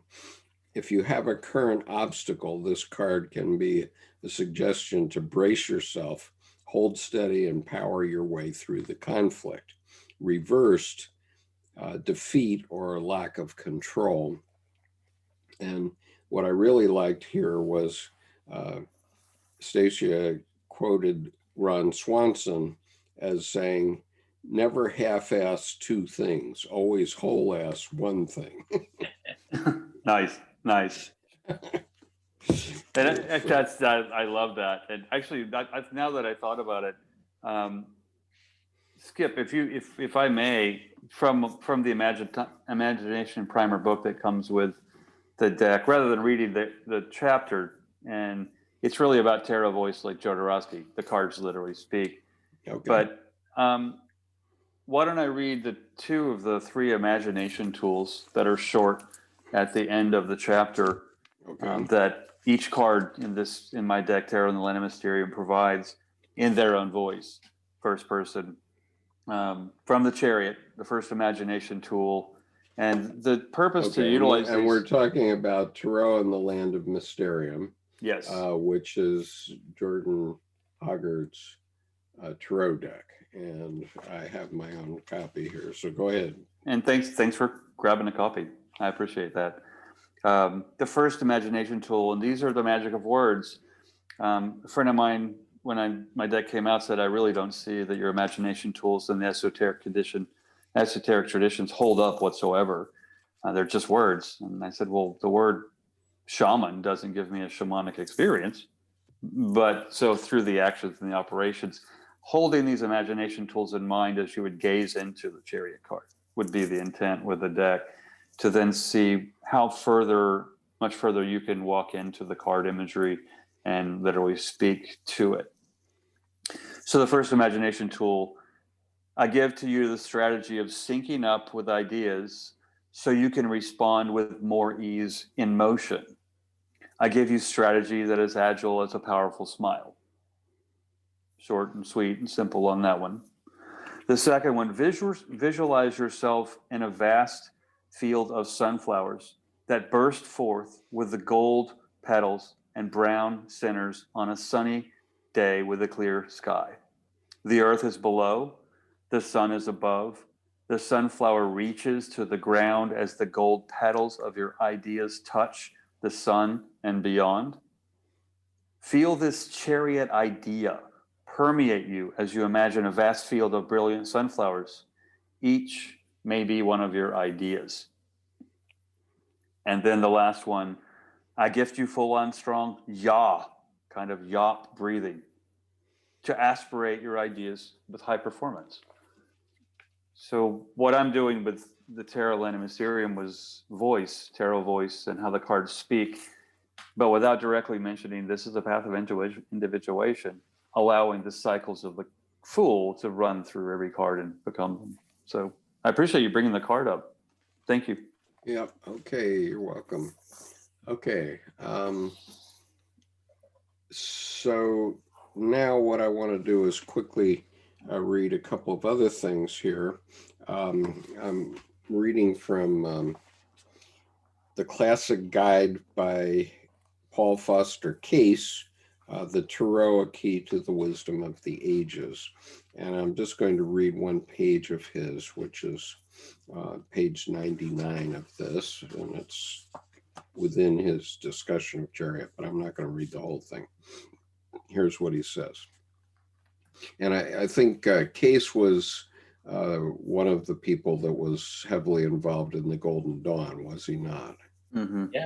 Right. Yeah. Well, he was, and then I think that he was asked to leave because they felt like he was advancing so quickly, and he went on to start his own thing. Yeah. Mm-hmm. Okay, so this is what he says. To this picture, we assign the psychological idea receptivity, will. The uninitiated believe their will to be something originating in personality. The occultist, without in the least denying the fact that free will is a part of our equipment, refuses to believe that personal free will exists. For the occultist, all that we mean by volition is but a synthesis of innumerable cosmic influences coming to a focus at a point within us. Hence, all the great initiates say with Jesus, quote, "Of myself I can do nothing," unquote. For the same reason, Jacob Boehm wrote, quote, "If thou canst, my son, for a while but cease from all day thinking and willing, then shalt thou hear the unspeakable words of God. When thou art quiet and silent, then art thou as God was before nature and creature. Thou art that which God then was, thou art that of which he made thy nature and creature. Then thou hearest and seest even with that wherewith God himself saw and heard in thee, before ever thine own willing or thine own seeing began," unquote. Now, what I want to observe is that psychology, and specifically transpersonal psychology, which we have the recent appearance by Becca Tarnas to talk about, has moved on from these ideas. These were the ideas of these occultists in the mid-20th century. But psychology is now moving on to including spirituality within psychology, which of course Dr. Jung did throughout his career, although most people didn't recognize that for a century. But in any case, the last 4 major books that he wrote are completely about the religious experience and spirituality.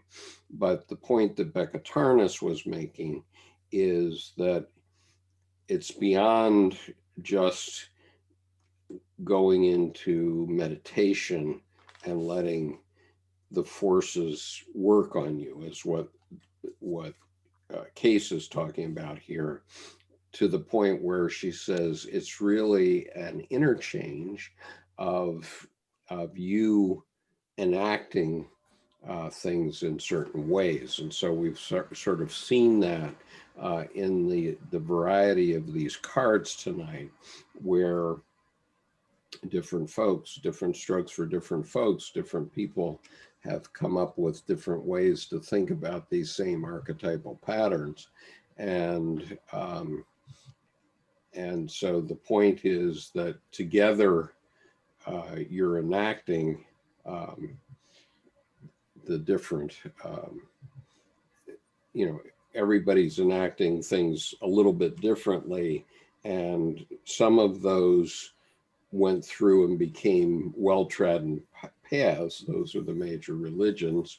And others are unique paths. So, there are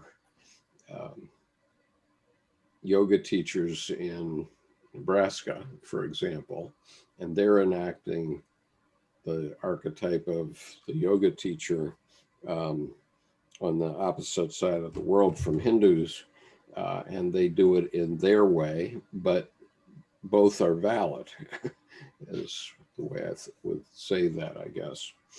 Well, I'll go ahead, Nick. I think it's also interesting. I've wondered many times what the benefit of showing all these variations of the cards is, and I think that there's a super strong benefit in that it almost creates like there's this archetypal core that all of these cards are circled around, and it's really interesting to see all these different interpretations that still get at one central idea. Right. It almost feels as if the central idea is never completely expressed either. Like the core just remains completely unseen. Completely. Right. That conceptual, I won't say purity but at the same time I will. The conceptual purity of the archetype is present. And in all of them. In all of them. And there's the expressive aspect of how will I enact this archetype physically in a way that my clarity of voice can express it. And what I find interesting is, to me, the Fool is not the 0 card. To me, that's an O. That's a circle. And it's an unsquared circle. It's before the alchemist touches it and draws a line. Mhm. And I find that the Fool, not being so hard to express, may simply be the intersis. The Fool itself, Fool itself, him, her, it's non-gendered, like a seraphim, may itself be the psychic synapse, the Right. place between every card, the space between two neurons in the jump. So rather than taking a fool's leap of faith, it feels to me more the Irish proverb of may the ground rise up to support your every step. So that may that fool be present across every bridge, as you will, of Right. every footstep. Okay, I want to show some more cards here and read them because they are, among other things, they're done by women, and I so love the want bottom left. That's like right, the ET tarot in right. Egypt. It's on the bicycle. No, that's a beautiful image. Okay, well, I'm going to start with that one. So let me just explain which decks these are from. The upper left is from the Line Strider deck. The upper right is the Spirit Song deck. The lower left is the Mystic Mondays Tarot. And the lower right is from Liz Green's book, the New Mythic Tarot. That's her card. And so because I have it on the top of my pile, I'll read the Mystic Mondays Tarot. And by the way, these decks are very inexpensive on Amazon, so you can pick up these decks for, I don't know, $15 to $25 each, and then do your own comparison. And I now got myself a nice collection, and so the Mystic Mondays Tarot is by Grace Duong, and here's what she says about the Chariot. And this is, I'm referring to the lower left card now. The Chariot, Cancer, she refers to Cancer, but I don't think she's got a crab in there. But anyway, she says it's victory, willpower, inner drive. Vroom! You've got your hands on the steering wheel and you are ready to go. You are laser focused on your goals and your willpower is driving you straight toward your destination. The road may have a few bumps along the way, but with your determination, confidence, and inner drive, you'll get through it safe and sound. The challenges that you bump up against on your journey will ultimately make you stronger. Maintain focus and you will reach your destination with roaring success. Enjoy each stop along the path while it lasts because it'll make the end goal feel so much more worth it. Remember to run your own race and to ignore the haters. We all have different talents to offer, and if you keep focused on yours, you will win the race with style and finesse. Keep your eye on the prize. The reversed is directionless, off course, roaming. Time to get in the driver's seat. Life is running you over with way too much drama that you can barely keep up with. You may be feeling like you have lost control over certain aspects of your life. Take the steering wheel and chart a new course on the map. Make a decision on where the destination is and don't get discouraged when you hit some roadblocks along the way. Make a move and gain back control. Watch your road rage as you will regret it later. Evaluate where to best channel your energy to make lasting changes and what might be a dead end. Give yourself a sense of direction by choosing to live a life with purpose. Forcing outcomes can be disappointing and will not ultimately satisfy your needs. Practice the art of allowing, and things will naturally unfold. Okay, so I think that's a fairly good, albeit somewhat optimistic, I think, I like that she used the big all caps vroom. I mean, I kind of started that with my book and like, let's loosen this up and let's get these things moving. Right.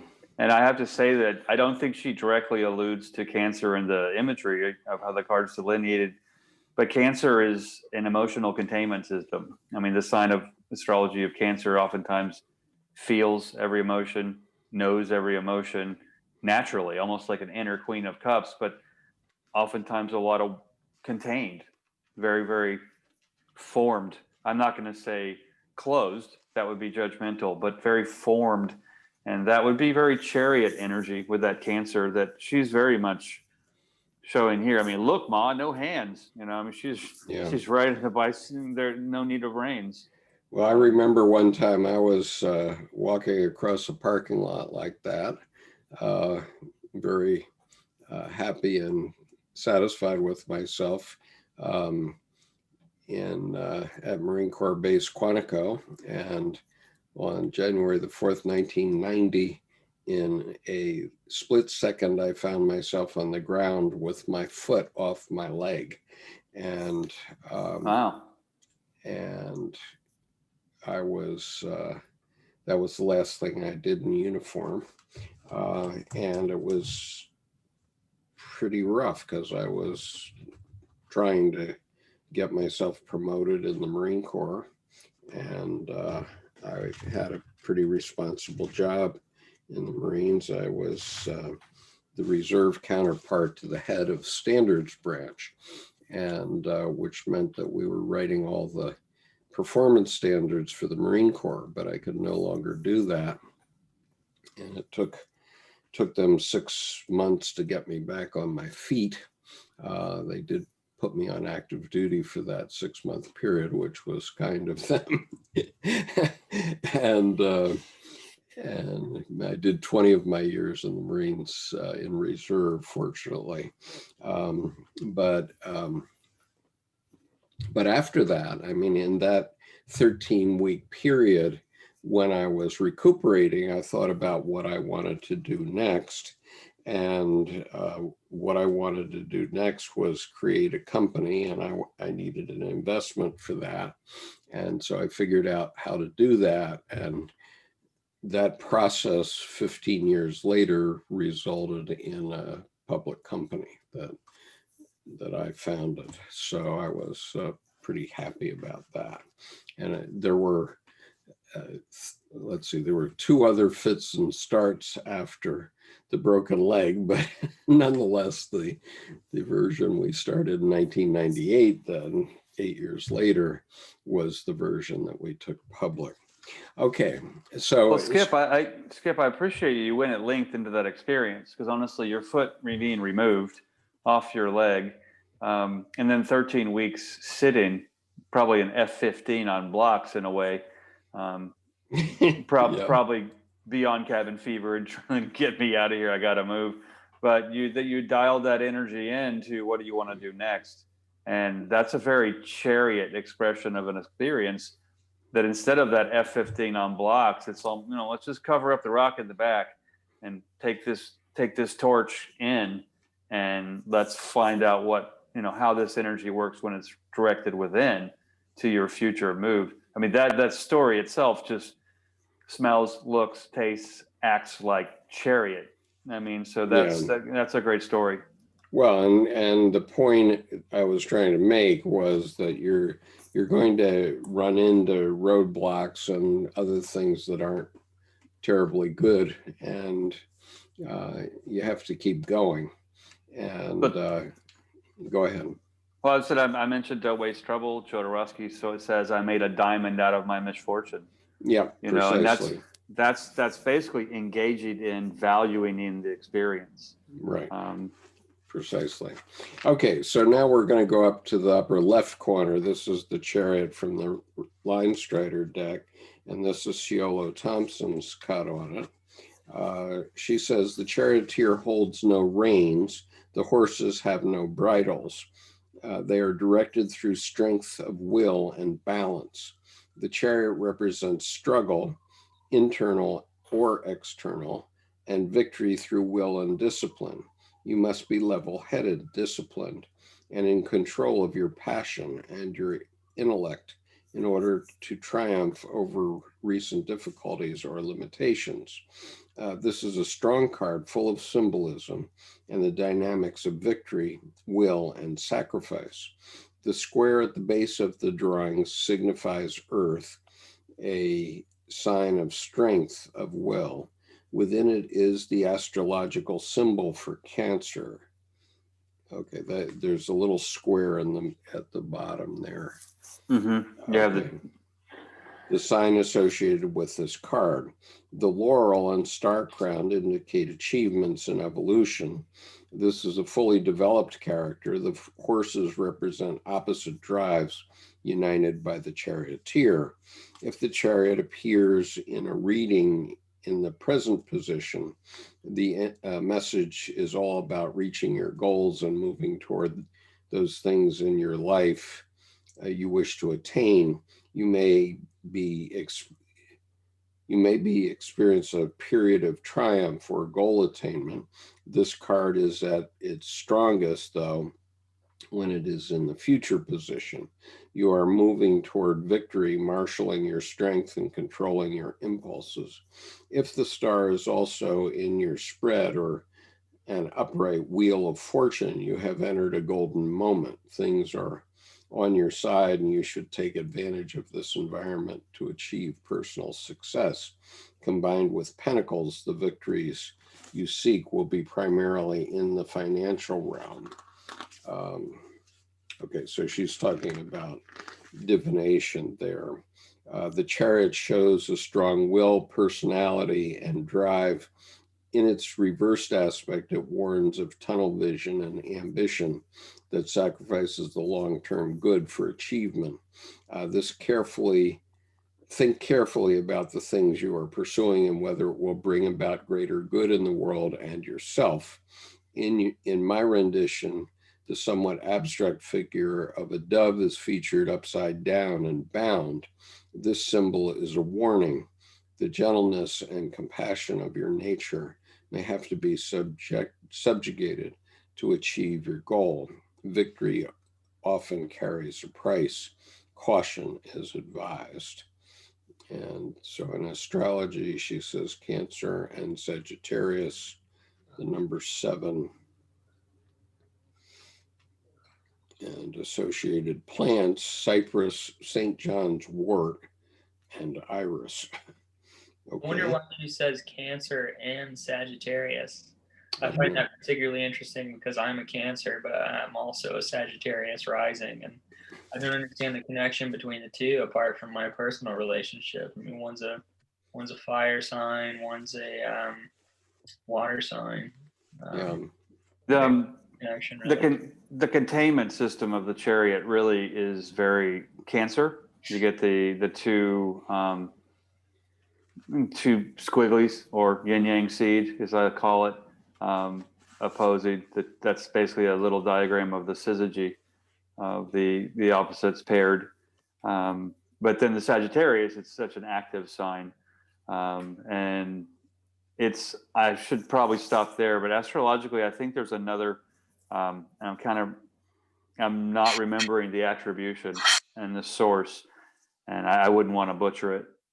So Okay, so let's go on to Liz Green's card here.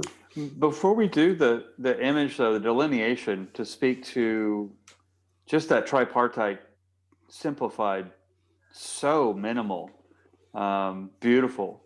But look at the transparency in the right horse. You can see right through, or she is in front or behind, and then part of the shoulder behind on the left. Mm-hmm. There feels to be a 3-cylinder phase shift, like this is spinning in motion. Mm-hmm. And it is all 3. Then 3 is the most basic structure. Empress, the first self-supporting equilateral triangle. You can build something with that. But to me, just the transparency is so intriguing on the way the card is delineated. These more simplistic cards, it's always interesting to me to see like how with as minimal symbolism as possible, how can you still express the idea of the card? Mhm. Yeah, yeah. I really see a verb here. I mean, it's in motion. And Right. Yep.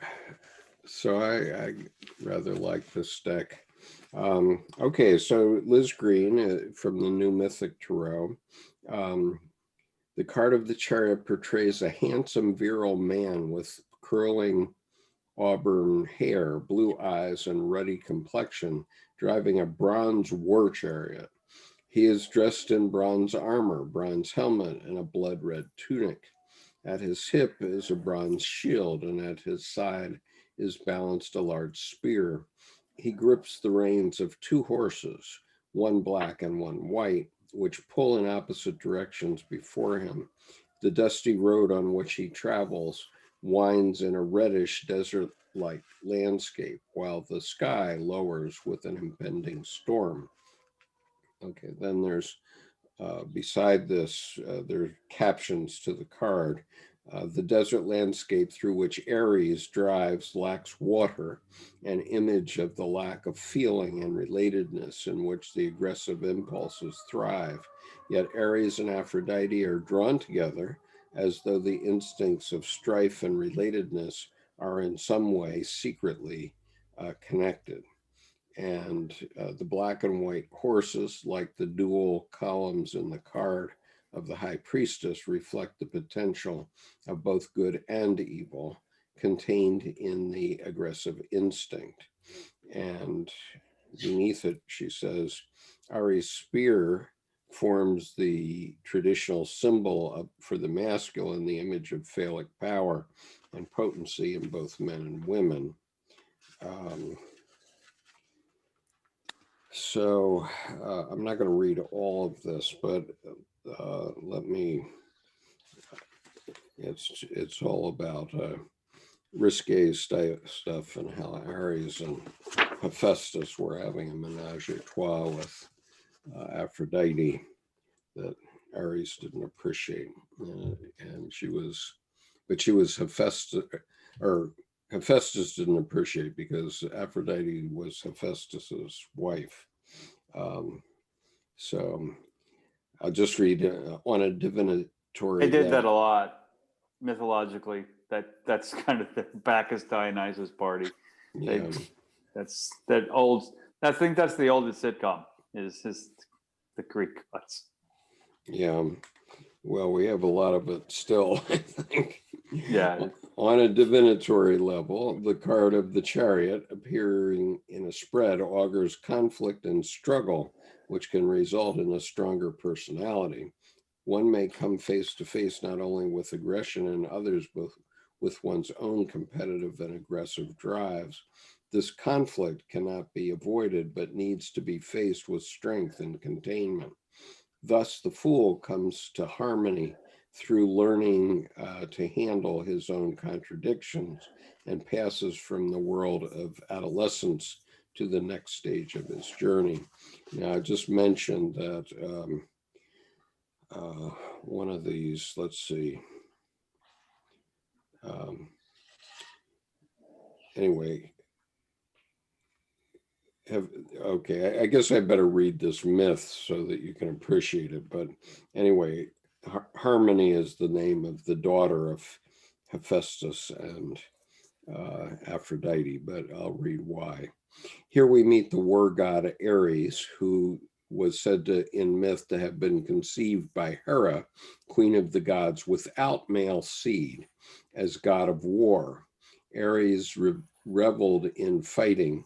His two squires, Deimos, fear, and Phobos, terror, sometimes said to be his sons, accompanied him on the battlefield.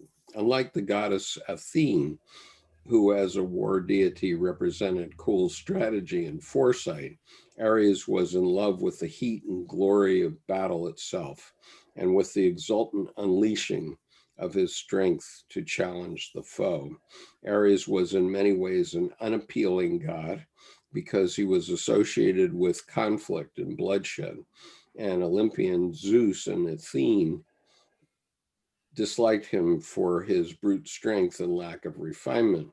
But the love goddess, Aphrodite, had different tastes, impressed by the vigor of the handsome warrior whom she doubtless compared with her ill-favored husband, the smith god Hephaestus, who was Vulcan. She fell in love with Ares. The sentiment was quickly reciprocated. Ares took unscrupulous advantage of Hephaestus' absence to dishonor the marital couch, but the husband discovered the adulterous affair and planned a witty revenge. Secretly, he forged a net so fine that it could not be seen, but so strong that it could not be broken. He arranged this net above the couch where the lovers normally frolicked. When next the couple met and later fell asleep, the invisible net spread over them, and Hephaestus called all the gods to witness the shame of his wife and her lover. But Ares' ardor was unquenched by his embarrassment, and later, from his union with Aphrodite, a daughter was born, Harmonia, whose quality, as her name suggests, was a harmonious balance of love and strife. And so I won't read all of it. That's an important story, and actually to then drop back in the pocket to Ares' origin. One of the reasons Hera was so angry was it wasn't just the infidelity; it was infidelity at the level of a god. He impregnated two women at one time, with one with seed and one without. So one of the myths is that Hercules on one side and Ares on the other came from one consummated act, but not twins in the same womb, twins in two wombs.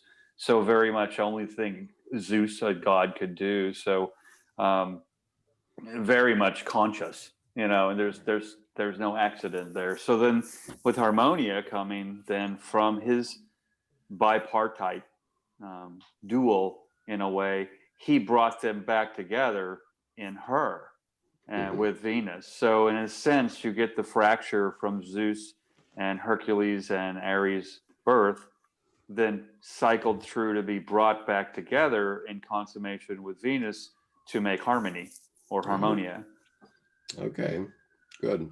Okay, one other thing, I don't have the reading for the Spirit Song deck, but the Spirit Song deck has the Chariot being the hippopotamus, and it being determination and discipline.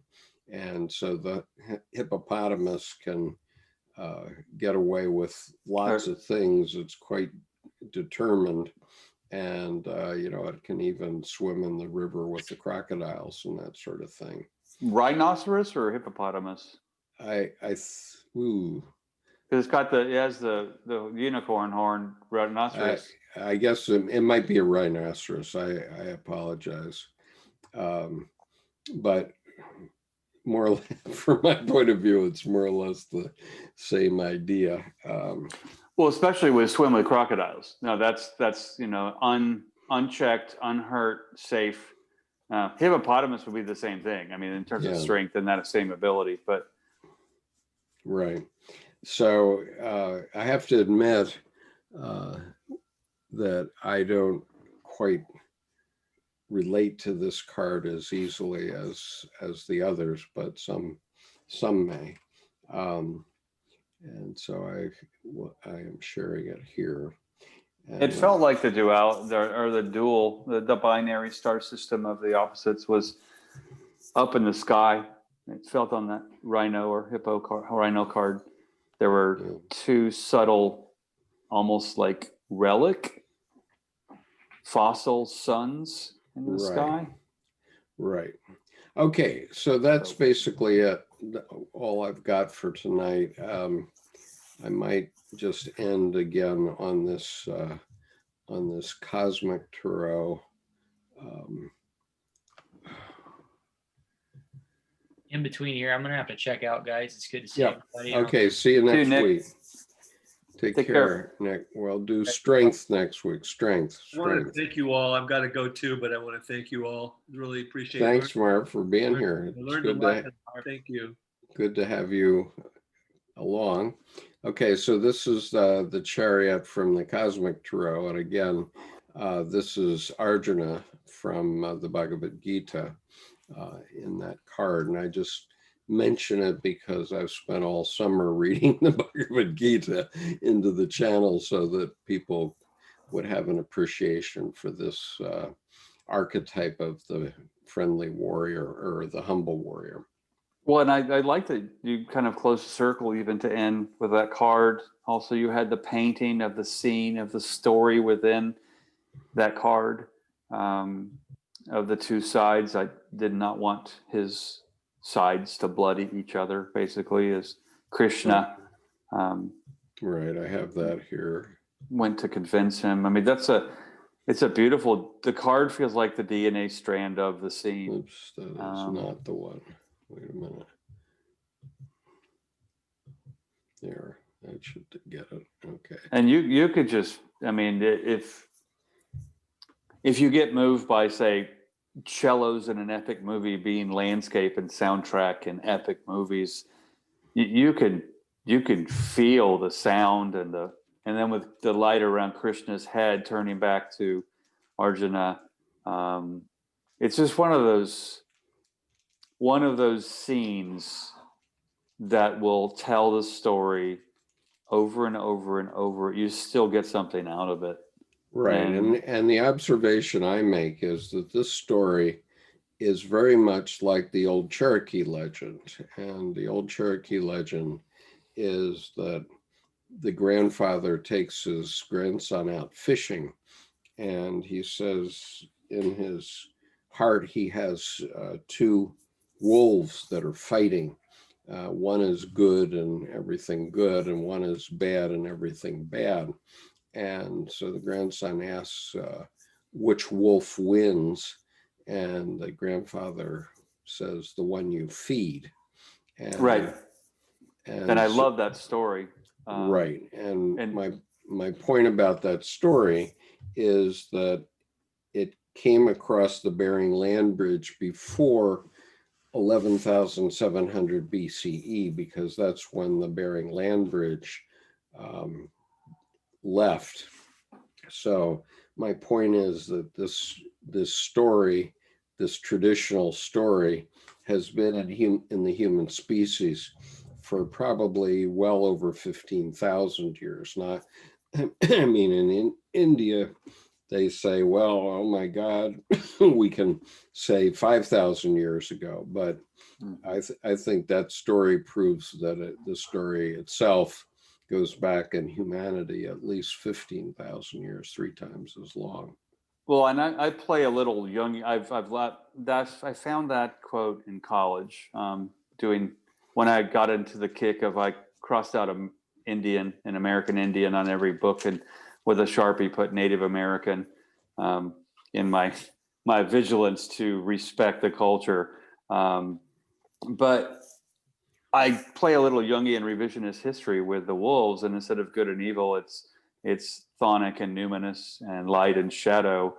And so feed both wolves.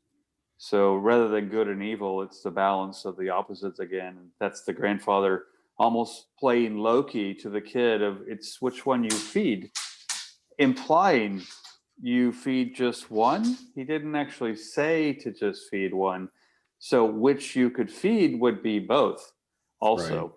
Right. So seeing past the trickster to go back to harmonia. Right. And I have harmony. I got lost between both words at one time. Yeah. So this is opposite. This is yin and yang, giving a sense of all the different things that it could be. And so what you see is that there are basically the same things on both sides. Right. And they're still opposites in some way. And you can also, this is a wonderful image to me of the inclusivity of not, I don't want to use the word equanimity, I think just back to balance, rather than equality of both sides, a balance. Because, for example, if I just take the lotus figures, the Buddha lotus figure, the one with Yeah, right there over on the right, and then up 40, 30 degrees to the above what would be the ascendant to This the figure, left. is this what you're talking about here No, and here? actually, the sitting Buddha lotus figure right next to Oh, the okay. lotus. Yeah, The in the sitting lotus Buddha. position. So, Yeah. and there's some symmetry pieces there. The lotus is in a different spot down in the dark versus, and I like that there's an educated symmetry. None of these pieces are in the same place, mostly, except for those two and a couple of others. But what's interesting about the sitting in the lotus position Buddha is, or just, I won't even say Buddha, that's too much. I don't have enough information to say that that person or that object or that symbol of sitting in the lotus position there. Am I seeing the illuminated side? And then the other one is just the backside in the shadow, literally. Yeah. And so literally fold this over in space, two sides of the same coin, which what I like about this one with the eclipsed moon or the eclipse in the white side for the dark dot, and then the sun itself in the dark side, I find that there's a wormhole in each of those that goes to the other side. Mm-hmm. So you go so far into the light that you find darkness, and then you wormhole over to the darkness, and then you go so far into the darkness that you find light. And again, there's that Jungian statement in, I believe it was in, I think it was in Ion, but yanked from the fish with glowing eyes, yanked like a fish from the deep. So you take that luminescence, something that lives 12, 14,000 feet underwater, their eyes glow. They have their own source of light. So that's, to me, even yin yang in regards to nature finds a way. Right. Okay, so that was the Chariot. Next week we are going to talk about strength, and Jordan and Nicholas can tell us about why they think the strength ought to be number 11 instead of number 8. I just actually speak from one side, and then the other side of me speaks the other story. So I had to make a choice when I was designing my deck as to, okay, what can I stand on for at least a decade and continue to buy it? And fortunately, I'm only 9 years away from it, so I've got another year before I look at it and say, well, is it time to ask me again tomorrow and I need to switch them? So yeah. Okay, so next week we will do strength, and it's a very interesting card because it has a woman with a lion, and we'll talk about that. And the purpose of these 2-hour-long sessions on each of these cards is to expand out on the archetype so that we can see that these archetypes are very broad and can be articulated in very many different ways. But nonetheless, they represent the articulation of our lives, of all human beings, actually. And so I might get another deck this week. We'll see. I think I ordered the Splendor Solus deck, if I can stand looking at it. It's so anyway, so thank you for being here, Jordan, and thanks to the other gentlemen that were here, and thanks to Samantha for being here, and to all those who've watched on YouTube. And we'll look forward to seeing you next week at 8 p.m. Eastern time, 8 p.m. Eastern time. And I'll once more put the MailChimp registration in so that you can, if you want to participate in our panel and discuss these cards face to face, or at least through the wonders of Zoom, and maybe articulate these things a little better. We'd love to have some women who would help inform us because with men it turns out to be a little one-sided, and Well, I'd like to say I appreciate that you invited Samantha to show up in the panel next week, because what was so wonderfully robust about her comments is, yes, she pulled in gender, which is important as to when we mentioned the other. I think we're all on the same page that we were talking about inner contents, and that it is both that are important. And we weren't leaning, to, as the Native Americans would say, the bird has two wings. You don't fly with either one.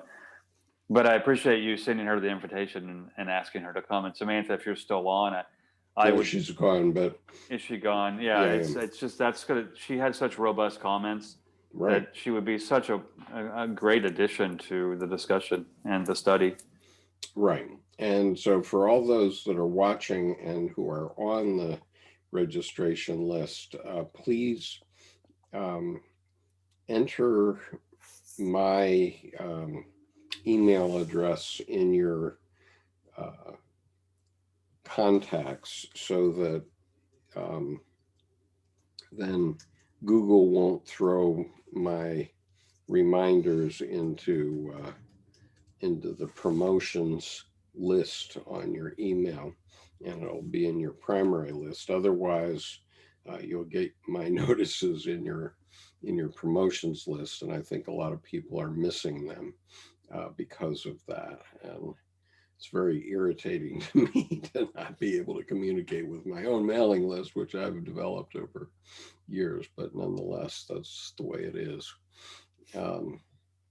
So anyway, see you next week, and have a good week, everyone. And for advanced reading group members, we will be meeting on Wednesday at 1 p.m.